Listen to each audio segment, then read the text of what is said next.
Hello everyone, welcome back to my channel that is biology achievers. My name is Simmi Singh. I hope कि आप सब लोग अच्छे होंगे। और आज का जो वीडियो है वो कल के वीडियो दैट मीन्स कि previous video inheritance of one gene जो है उसी का कॉन्टिन्यूशन पार्ट है। जैसा कि मैंने वो वीडियो जब बनाया था तो उसमें मैंने ये चीज़ बताई थी कि ये पर्टिकुलर टॉपिक जो है वो थोड़ा लेंदी है, तो इसको एक साथ 1-2 घंटे का पूरा वीडियो ना करते हुए छोटे छोटे सेगमेंट्स में हम बहुत अच्छे से समझते हुए पढ़ेंगे। तो कुछ पार्ट जो है वो हमने एक वीडियो में कवर कर लिया है, उसके कॉन्टिन्यूशन पार्ट जो है आज है, ठीक है। लेकिन कन्फ्यूज़न वाली कोई बात नहीं है। अगर यदि वो वीडियो नहीं देखा है तो मेक श्योर कि ज़रूर देखें, क्योंकि बहुत सारी चीज़ें ऐसी हैं वहाँ पर भी कि उनको समझना, उनको समझ के माइंड में रखना और आगे के प्रोसेस जो है उसको पढ़ना, तभी जाकर ये पर्टिकुलर टॉपिक जो है वो अच्छे से समझ में आने वाले हैं। लेकिन ये जो पर्टिकुलर स्लाइड है इसमें मैं उस पूरे के पूरे वीडियो जो है उसको बहुत ही अच्छे से समराइज़ करने वाली हूँ, डिस्कस करने वाले हैं। तो जो inheritance of one gene topic हमने स्टार्ट किया था, तो वहाँ पर मेंडल ने जो हाइब्रिडाइजेशन एक्सपेरिमेंट कंडक्ट किए, तो हाइब्रिडाइजेशन एक्सपेरिमेंट कंडक्ट करने के लिए उन्होंने क्या किया था कि 7 कैरेक्टर्स जो थे उनको ध्यान में रखते हुए ये क्या किए थे, एक्सपेरिमेंट्स जो हैं वो कंडक्ट किए थे। तो उसमें से एक ट्रेट दैट मीन्स कि जो हाइट का ट्रेट था, जिसमें कि एक प्लांट जो है टॉल है, एक प्लांट ड्वार्फ है। तो ये हाइट का जो ट्रेट है, हाइट का जो कैरेक्टर है, इसको लेकर उन्होंने एक्सपेरिमेंट कंडक्ट किया। इसमें उन्होंने क्या किया था कि एक टॉल प्लांट था, एक ड्वार्फ प्लांट था। ड्वार्फ प्लांट के पॉलन ग्रेन्स जो हैं वो टॉल प्लांट पर ट्रांसफ़र कराई, दैट मीन्स कि क्रॉस पॉलिनेशन कराया टॉल एंड ड्वार्फ के बीच। अब ये जो टॉल प्लांट था इससे ये क्या हुआ, सीड्स प्रोड्यूस हुए। ये जो सीड्स थे इनको क्या किया, मेंडल ने ग्रो कराया। जब मेंडल ने इनको ग्रो कराया तो उन्हें जो जनरेशन मिली, दैट मीन्स कि इसको हम F1 जनरेशन के नाम से जानते हैं। तो ये जो प्लांट्स मिले थे, ये जो F1 जनरेशन थी, इसमें सारे के सारे प्लांट कैसे थे, टॉल प्लांट थे। कहने का मतलब ये हो गया, यहाँ पर एक ऑब्जर्वेशन ये निकली कि ये जो दोनों पेरेंटल प्लांट हैं टॉल एंड ड्वार्फ, तो जो F1 जनरेशन है उसमें सिर्फ एक ही ट्रेट जो है, एक ही कैरेक्टर एक्सप्रेस होगा, जो कि यहाँ पर कौन सा कैरेक्टर एक्सप्रेस हुआ, टॉल वाला। लेकिन उन्होंने कुछ चीज़ें ऑब्जर्व की, कुछ माइंड में उनके चल रहा होगा, तो उन्होंने क्या किया कि जो F1 वाली जनरेशन के प्लांट्स थे इनमें क्या कराया, सेल्फिंग कराई, दैट मीन्स कि सेल्फ पॉलिनेशन कराया। सेल्फ पॉलिनेशन कराने के बाद अब ये जो प्लांट्स थे F1 जनरेशन वाले, इससे सीड प्रोड्यूस हुए इसी तरीके से, और इन सीड्स को फिर उन्होंने ग्रो कराया। जब ग्रो कराया तो उन्हें F2 जनरेशन मिली, ठीक है। अब ये जो F2 जनरेशन थी इसमें उन्हें बहुत ही ज़्यादा सरप्राइजिंग रिज़ल्ट मिले। सरप्राइजिंग रिज़ल्ट क्या था कि F2 जो जनरेशन थी उसमें टॉल प्लांट भी मिले और ड्वार्फ प्लांट भी मिले। कहने का मतलब ये हो गया कि जो पेरेंटल जनरेशन थी जिसमें उन्होंने 2 ट्रेट कैरेक्टर को ध्यान में रखते हुए क्रॉस कराया टॉल एंड ड्वार्फ को, तो F1 में तो सिर्फ एक ही कैरेक्टर एक्सप्रेस हुआ, लेकिन F2 जनरेशन जो थी उसमें दोनों पेरेंटल कैरेक्टर जो थे वो एक्सप्रेस हुए, दैट मीन्स कि टॉल प्लांट भी मिले और ड्वार्फ प्लांट भी मिले। ये चीज़ जो है हम डिटेल में डिस्कशन ऑलरेडी कर चुके हैं प्रीवियस वीडियो में। अगर यदि यहाँ से थोड़ा कॉन्सेप्ट कम समझ में आता है तो पहले वो वाला वीडियो डिटेल में ज़रूर देखें, और उसके बाद आगे का पार्ट जो है वो हम पढ़ने वाले हैं, जो कि बहुत ही ज़्यादा ईजी है, इंटरेस्टिंग है, कन्फ्यूजिंग कुछ भी नहीं है। अब ये सारी की सारी ऑब्जर्वेशन ध्यान में रखते हुए चलनी है। बहुत ही ज़्यादा कंसाइज वे में मैं अगर बोलूँ तो ये है कि F1 जनरेशन जो थी उसमें सारे के सारे टॉल प्लांट मिले थे, लेकिन F2 जो जनरेशन थी उसमें दोनों तरीके के प्लांट मिले, टॉल एंड ड्वार्फ। अब आगे बात क्या होती है कि बेस्ड ऑन दीज ऑब्जर्वेशन, अब ये जो प्रीवियस हमने ऑब्जर्वेशन देखी कि F1 जो जनरेशन थी वहाँ पर सारे टॉल प्लांट थे, F2 जो जनरेशन थी उसमें टॉल एंड ड्वार्फ दोनों प्लांट थे। तो इन ऑब्जर्वेशन के बेसिस पर मेंडल ने जो है प्रपोज किया, उनके माइंड में कुछ आया, एक कंक्लूज़न ये निकला कि कुछ ऐसी चीज़ है, कोई एक ऐसा सब्सटेंस है या देयर इज़ समथिंग, ठीक है, जो कि बिना चेंज हुए और कॉन्टीन्यूसली पास हो रही है पेरेंट्स से ऑफस्प्रिंग में, ठीक है। और किस फॉर्म में पास हो रही है, ये गैमेट्स की फॉर्म में, ठीक। और ये जो क्या था कि उनके माइंड में आ रहा था कि कुछ तो ऐसा है, देयर इज़ समथिंग, जो कि बिना चेंज हुए कॉन्टीन्यूसली पास हो रही है पेरेंटल जनरेशन से ऑफस्प्रिंग्स जो हैं उसमें। और ये ऐसा नहीं था कि एक बार एक्सपेरिमेंट किया और देख लिया, ये कई सक्सेसिव जनरेशन्स तक ये एक्सपेरिमेंट जो है वो कंडक्ट किया गया, और सक्सेसिव जनरेशन्स पर करने के बाद भी सेम रिजल्ट्स मिले। तब उन्होंने ये कंक्लूज़न निकाला कि भाई यहाँ पर कुछ तो है जो कि कंटिन्यूसली बिना चेंज हुए पेरेंट्स से ऑफस्प्रिंग में पास हो रही है। अब ये जो पास हो रहा था कुछ कुछ, ठीक है, इसको मेंडल ने नाम दिया फैक्टर। और आज के टाइम में ये जो फैक्टर है उसको हम जीन्स के नाम से जानते हैं। और जीन्स क्या है, यूनिट है इनहेरिटेंस की। सो यहाँ पर 2-3 टर्म्स जो हैं वो हो गए हमारे कि ये जो रिजल्ट्स मिले इसमें इसके ऑब्जर्वेशन के बेसिस पर मेंडल ने देखा कि जो पेरेंटल जनरेशन है, पेरेंट्स जो हैं उससे ऑफस्प्रिंग्स में कुछ तो पास हो रहा है, बिना चेंज हुए कॉन्टीन्यूसली पास हो रहा है। ये जो कुछ देयर इज़ समथिंग जो पास हो रहा है, इसको मेंडल ने नाम दिया फैक्टर्स, और जिसको आज के टाइम में हम जीन्स के नाम से जानते हैं, ठीक है। और जीन्स के बारे में मैं ऑलरेडी स्टार्टिंग वाला जो Mendel's law of inheritance video है उसमें भी बता चुकी हूँ कि क्या कहते हैं, जीन जो हैं वही रिस्पॉन्सिबल होते हैं किसी भी ऑर्गेनिज्म के अंदर एक पर्टिकुलर कैरेक्टर, एक पर्टिकुलर ट्रेट को एक्सप्रेस करने के लिए, ठीक है। सो आगे यही बताया गया, यूनिट ऑफ इनहेरिटेंस क्या है, जीन है। They contain the information that is required to express a particular trait in an organism. अब यहाँ पर भी यही बात की गई है कि ये जो जीन्स होते हैं यही रिस्पॉन्सिबल होते हैं एक पर्टिकुलर ट्रेट, एक पर्टिकुलर कैरेक्टर जो है उसको एक्सप्रेस करने के लिए एक ऑर्गेनिज्म के अंदर। फॉर एग्ज़ाम्पल कि मैं हूँ, ठीक है, मैं एक ऑर्गेनिज्म हूँ और मेरे अंदर क्या है, मेरी मदर से बहुत ज़्यादा सिमिलैरिटीज़ हैं, ठीक है। फॉर एग्ज़ाम्पल कि मेरी अपीयरेंस जो है, फिज़िकल अपीयरेंस जो है वो मेरी मदर के सिमिलर है बहुत ज़्यादा। तो इसके लिए क्या रिस्पॉन्सिबल है कि मेरी मदर से जो मेरे अंदर ट्रांसफ़र हुआ है तो ये जीन के बेसिस पर ही तो हुआ है। कुछ ऐसे जीन्स हैं जो मेरी मदर के अंदर प्रेजेंट थे और फिर वो मेरे अंदर आ गए। तो एक पर्टिकुलर कैरेक्टर, एक पर्टिकुलर ट्रेट को एक्सप्रेस करने के लिए एक ऑर्गेनिज्म में, तो वो क्या रिक्वायर्ड होता है, जीन ही उसके लिए रिस्पॉन्सिबल होते हैं। Genes which code for a pair of contrasting traits are known as alleles, that is they are slightly different from the same gene। अब यहाँ पर एक टर्म आ जाता है एलील्स। एलील जो है वो क्या है, टाइप होता है जीन का,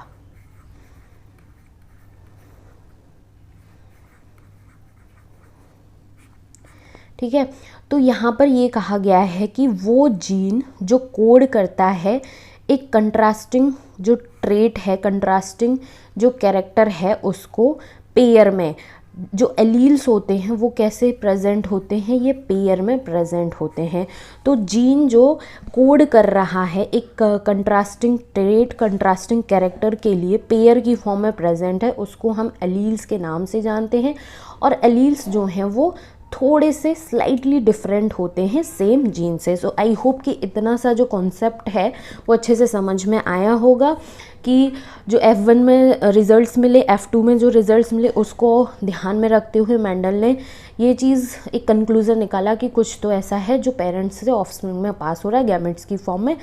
बहुत सारे सक्सेसिव जनरेशन तक उन्होंने एक्सपेरिमेंट किए और जो पास हो रहा था उसको नाम फैक्टर दिया, जिसको हम आज के टाइम में जीन बोलते हैं। जीन जो है यूनिट होती है इनहेरिटेंस की, और जीन ही एक पर्टिकुलर ट्रेट, एक पर्टिकुलर कैरेक्टर जो है किसी भी ऑर्गेनिज्म के अंदर एक्सप्रेस होता है उसके लिए रिस्पॉन्सिबल होता है। और जो जीन कोड करता है पेयर की फॉर्म में कंट्रास्टिंग ट्रेट के लिए उसको हम एलील्स बोलते हैं, और एलील्स जो हैं वो सेम जीन से स्लाइटली डिफरेंट होते हैं। नाउ अब हम आगे की और स्टोरी पर चलते हैं।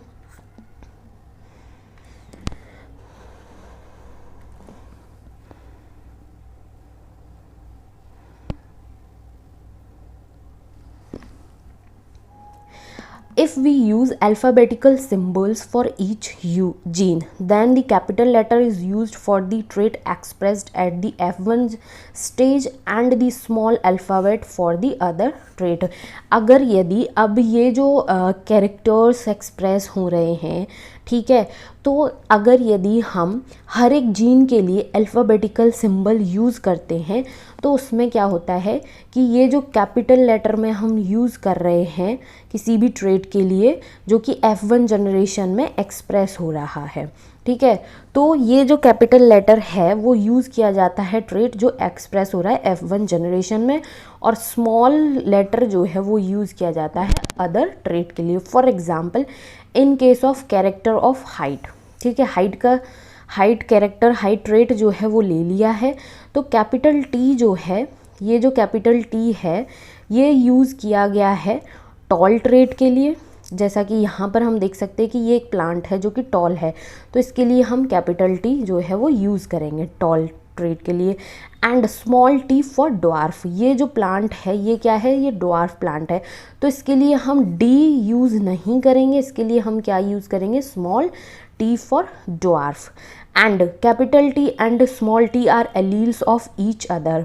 अब क्या होगा कि इस तरीके से कैपिटल टी जो प्रेजेंट होगा ये टॉलनेस को एक्सप्रेस कर रहा होगा, स्मॉल टी और स्मॉल टी इस तरीके से ये प्रेजेंट है, तो ये क्या करेगा, ये ड्वार्फ प्लांट को शो करेगा.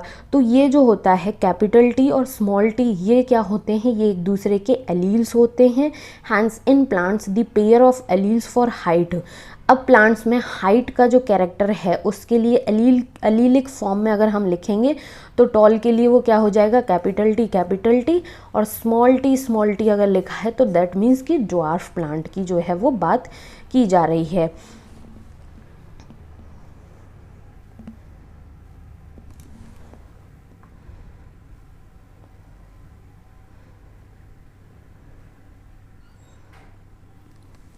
जैसा कि यहाँ पर बताया गया, hence in the plants of alleles for height would be capital T for tall, capital T small T और small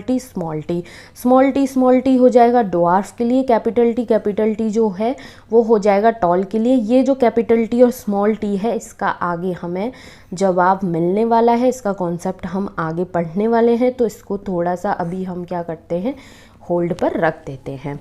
Mendel also proposed that in a true breeding tall or dwarf pea variety the allelic pair of genes for height are identical or homozygous.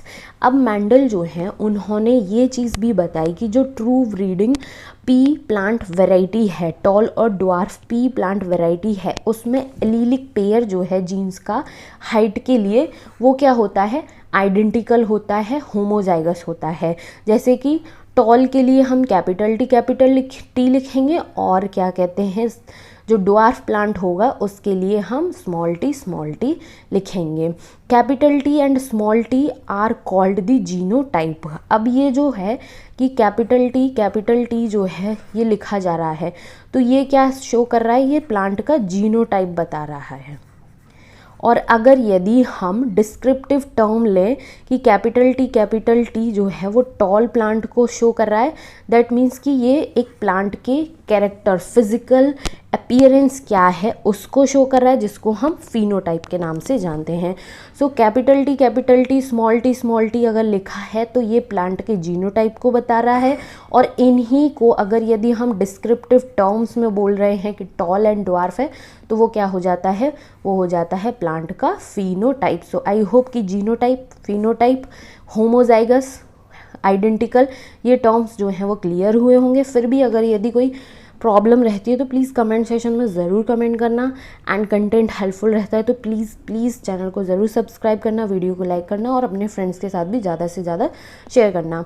अब यहाँ पर हमें एक question की form में पूछा गया है, what then would be the phenotype of a plant that had a genotype capital T and small T.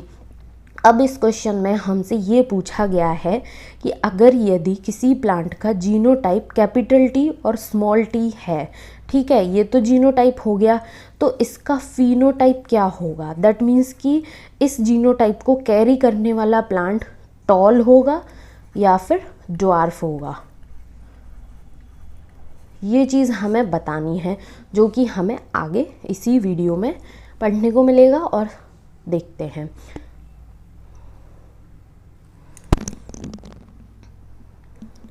As Mendel found the phenotype of F1 heterozygote capital T small t to be exactly like the capital T parent in appearance। अब यहाँ पर बताया गया है कि जो F1 generation में Mendel को कैपिटल टी वाला जो प्लांट मिला था, जो कि टॉल प्लांट था, तो कैपिटल टी और स्मॉल टी वाला जो जीनोटाइप कैरी करने वाला प्लांट है वो भी एग्जैक्टली सेम है इसी के। दैट मीन्स कि फिनोटाइप जो है उसका भी क्या होगा, टॉल होगा, जो कि ये क्या है, एक हेट्रोजाइगोट वाली कंडीशन है।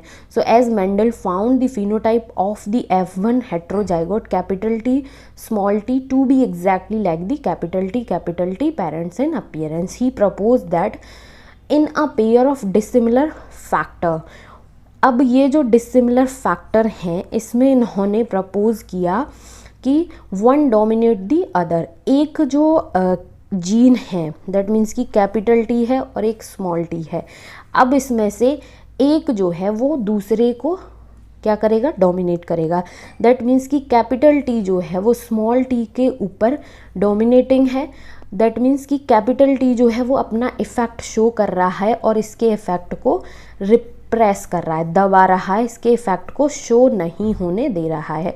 तो इन्होंने यही बताया, one dominate the other as in the F1 generation and hence is called the dominant factor. ठीक है, जो दूसरे के कैरेक्टर ट्रेट जो है उसको एक्सप्रेस नहीं होने दे रहा है, उसको दबा के रख रहा है, तो वो जो दबा के रख रहा है उसको हम किस नाम से जानते हैं, डोमिनेंट के नाम से जानते हैं। और जो एक्सप्रेस नहीं हो पा रहा है उस फैक्टर को हम रिसेसिव फैक्टर के नाम से जानते हैं। In this case capital T for tallness is dominant over small T. अब जो हमसे क्वेश्चन में पूछा गया था कि इसका जो फिनोटाइप है वो क्या होगा, इसमें क्या है कि ये जो कैपिटल टी है ये क्या कर रहा है, स्मॉल टी जो है उसके कैरेक्टर, उसका जो ट्रेट है उसको दबा रहा है। इस बेसिस पर कैपिटल टी जो है वो क्या है, डोमिनेट है टॉलनेस के लिए over the T for dwarfness, that is recessive. He observed identical behavior for all the other character traits pair that he studied। अब यहाँ पर तो एक टॉल और ड्वार्फ का एग्जाम्पल लेके चल रहे हैं, इसके अलावा 6 पेयर्स जो हैं ट्रेट के वो भी बचते हैं। तो उन 6 कैरेक्टर्स पर भी मेंडल ने क्या किया, सेम एक्सपेरिमेंट्स जो हैं वो कंडक्ट किए और वहाँ पर भी सेम आइडेंटिकल बिहेवियर वाले रिजल्ट्स जो हैं उनको मिले। It is convenient and logical to use the capital and lower case for an alphabetical symbol to remember this concept of dominance and recessiveness. अब जो डोमिनेंट दैट मीन्स कि capital T use किया है, recessive के लिए small T use किया है, dwarfness को शो कर रहा है, स्मॉल डी नहीं यूज़ किया है। क्यों? क्योंकि ये क्या है, एक कन्वीनियंट लॉजिकल मेथड है जिससे कि आगे चल के बहुत ज़्यादा कन्फ्यूज़न ना हो कि हम टॉलनेस के लिए तो कैपिटल टी लिख रहे हैं लेकिन जो ड्वार्फ है उसके लिए स्मॉल डी लिख रहे हैं, जो कि बहुत ही ज़्यादा मे बी कन्फ्यूजिंग हो सकता है। Do not use T for tall and D for dwarf because you will find it difficult to remember whether capital T and small d are alleles of the same gene character or not. Alleles can be similar as in the case of homozygous। अब जो alleles है उसमें बताया गया है कि अगर यदि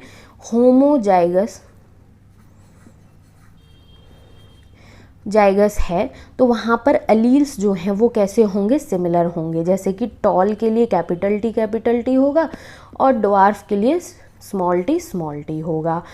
और can be dissimilar in case of heterozygote.